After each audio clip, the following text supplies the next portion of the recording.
aproximadamente 3.600 propiedades de máis de 1.000 propietarios nesas parroquias na Estrada, agora vede a ortofoto que as integra xa, non? Nunha explotación gandeira en extensivo con máis de 700 hectáreas de monte fechadas,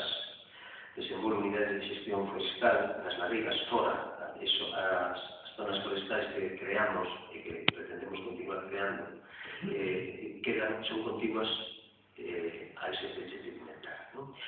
E con un objetivo que o de intervir sobre o lume, o abandono, o minifundio, e por suposto, claro, intentar valorizar o monte e a propiedade, volvemos a que era a partir de las propiedades. Bueno, son esquemas que fomos desenvolvendo precisamente para poder visualizar todo isto.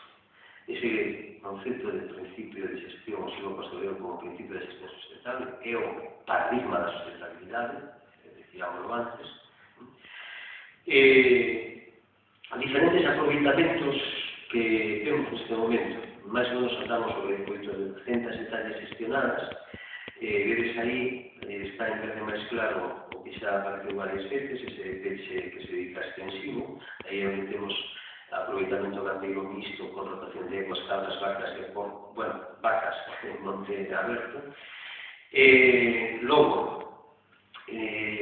baixamos a cota 500 de altitude e é onde empezan as zonas forestais, que son eses verdes diferentes, aparece aí na parte superior un uso da coviña e logo vedes outras manchas verdes que son manchas de repoboación, non? Bueno, en todo caso agora a parte forestal está parada, esperemos, non, que máis ou menos se defina os criterios organizativos de ordenación forestal por parte da administración